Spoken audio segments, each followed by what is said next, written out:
ضرورت میں سنت کا اتباع کیا جائے کہ اس عمل کے کرنے کا سنت طریقہ کیا ہے۔ اگر یہ عمل سنت کے مخالف ہے، اگر یہ عمل سنت کے مخالف ہے تو فرمایا کہ شادیاں کی جاتی ہیں یا مال کی بنیاد پر، یا جمال کی بنیاد پر، یا منصب عہدوں کی بنیاد پر، ان بنیادوں پر شادیاں کرنا یہ سنت کا طریقہ نہیں ہے، ان بنیادوں پر شادیاں کرنا اغیار کا طریقہ ہے۔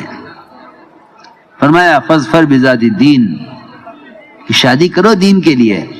حضور اکرم صلی اللہ علیہ وسلم کی جتنی شادیاں ہیں وہ تمام کی تمام دینی مصالح کے لیے ہیں، تمام دینی مصالح کے لیے ہیں۔ صحابہ شادیاں کرتے تھے، دینی مصلحت سامنے ہوتی تھی، بلکہ عمر رضی اللہ عنہ کی بیوہ سے ایک صاحب نے شادی کی، حضرت عمر کی بیوہ سے ایک صاحب نے شادی کی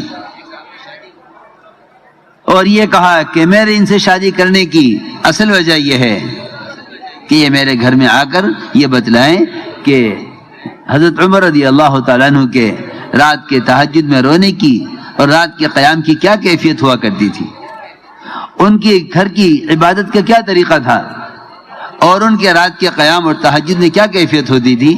اس کو سمجھنے کے لیے میں نے ان کی بیوہ سے شادی کی ہے۔ جابر رضی اللہ تعالیٰ عنہ نے بڑی عمر کی عورت سے شادی کی تاکہ اپنی بہنوں کو، اپنے گھر کی بچیوں کو اس کے ذریعے سے تعلیم اور تربیت دے سکیں۔ آپ نے فرمایا کیوں تم نے کنواری لڑکی کی شادی کیوں نہیں کی؟ عرض کیا گیا رسول اللہ کنواری شادی اس لیے نہیں کی کہ میرے گھر کی بچیوں کو دین کی تعلیم کون دیتا، میرے گھر کی بچیوں کو گھر کے کام کاج کون سکھلاتا، ان کی تربیت اور ان کو ادب کون سکھلاتا۔ یہ تھا صحابہ کرام کے شادیاں کرنے کا اصل بنیادی مقصد، کہ اس شادی سے دین وجود میں آئے، اس شادی سے دین وجود میں آئے، اصل مقصد یہ تھا۔ اس لیے میرے محترم دوستو، حضور اکرم صلی اللہ علیہ وسلم نے انتہائی سادگی کے ساتھ شادیاں کر کے دکھلائیں، بلکہ فرمایا اعظم النکاح برکتاً ایسرہ مؤونہ، کہ سب سے عظیم برکت والا نکاح وہ ہے، عظیم برکت والا نکاح وہ ہے جو سادگی کے ساتھ ہو جائے۔ بلکہ حضور اکرم صلی اللہ علیہ وسلم نے ایک عورت اپنے آپ کو پیش کیا آپ پر، آپ کے ارادہ شادی کا نہیں تھا۔ ایک صحابی نے عرض کیا اگر آپ نہیں شادی کرتے ان سے تو میری شادی ان سے کر دیجیے۔ آپ نے فرمایا تیرے پاس کچھ مہر میں دینے کے لیے ہے کہ کچھ نہیں ہے میرے پاس؟ کچھ تو ہوگا، کچھ نہیں ہے۔ آپ نے فرمایا گھر میں تلاش کر لے، ایک لوہے کی انگوٹھی بھی ہو تو لے آ۔ اس کا مقصد یہ نہیں تھا، اس کا مقصد یہ نہیں تھا کہ لوہے کی انگوٹھی پر شادی کر لے، مہر تو دینا ہی ہوگا، مہر تو دینا ہوگا۔ لیکن آپ صلی اللہ علیہ وسلم کو اس کے ذریعے امت کو اس کی تعلیم دینی تھی کہ شادیاں امت کے مال کے اور امت کی صلاحیت کے خرچ ہونے کی جگہ نہیں تھی۔ حیرت کی بات ہے، امت نے اپنے مال کو اللہ کے راستے کے جہاد اور اللہ کے راستے کی نقل و حرکت، اس سے مال کو بچا کر شادیوں پر خرچ کیا۔ صحابہ کرام نے شادیوں سے مال کو بچا کر نقل و حرکت پر خرچ کیا۔ صحابہ کے مال کا بڑا حصہ اللہ کے بندوں کو اللہ سے جوڑنے میں خرچ ہوا ہے۔ آپ اگر سیرت کو اٹھا کر دیکھیں تو اس سے بڑھ کر صحابہ کرام کے مال کے خرچ ہونے کا اور کوئی مصرف نہیں ملے گا، نہ مکان پر، نہ شادی پر، نہ کپڑوں پر۔ صحابہ کے مال کا مصرف اللہ کے راستے کی نقل و حرکت، یا اگر ضرورت پیش آ گئی تو صحابہ کے مال کا سب سے بڑا مصرف ہتھیار خریدنا تھا۔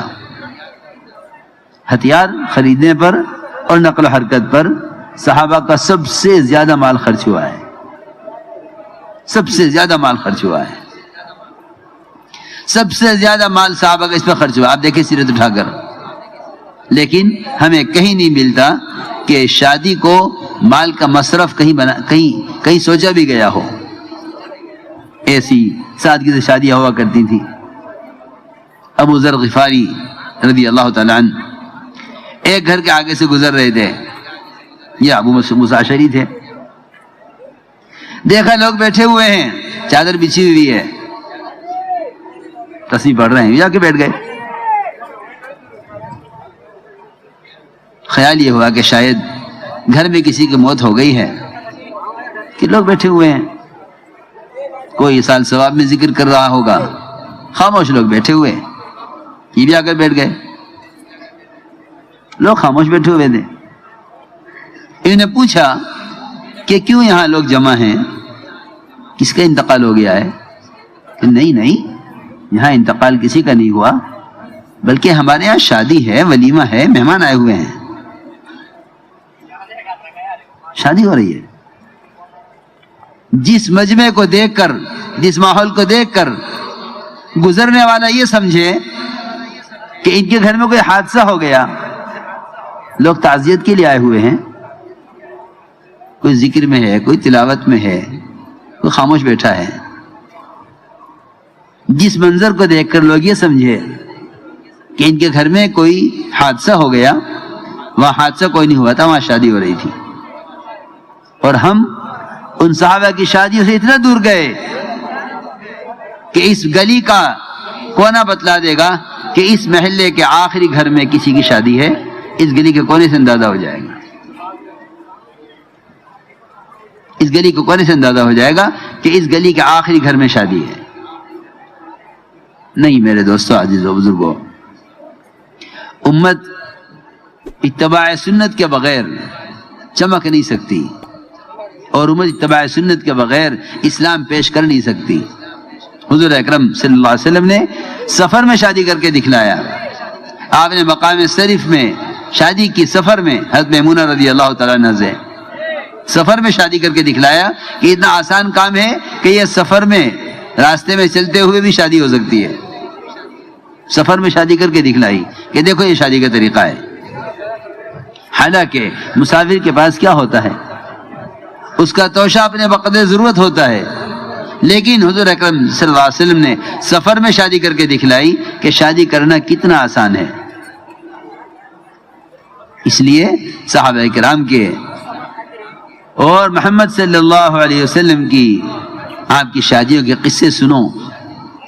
آپ نے تمام شادیوں میں, ایک شادی میں صرف گوشت اور روٹی کا انتظام کیا ہے. آج اگر کوئی شادی میں, ولیمے میں کھجور پنیر تقسیم کر دے اور دسترخوان لگا کر ولیمے میں آنے والوں کو کھجور اور پنیر کھلا دے, تو یہ عین سنت ہے, عین سنت ہے. حضور اکرم صلی اللہ علیہ وسلم کا وہ عمل ہے جو آپ نے اکثر شادیوں میں کیا, بلکہ تمام شادیوں میں کیا سوائے ایک شادی کے. حضرت زینب کی شادی میں آپ نے گوشت اور روٹی کا انتظام کیا. اس لیے ہمیں چاہیے کہ ان شادیوں کو اسراف سے ہٹا کر, فضول خرچیوں سے بچا کر اور بدعتوں سے ہٹا کر اپنی شادیوں کو سنت کے طریقے پر لائیں.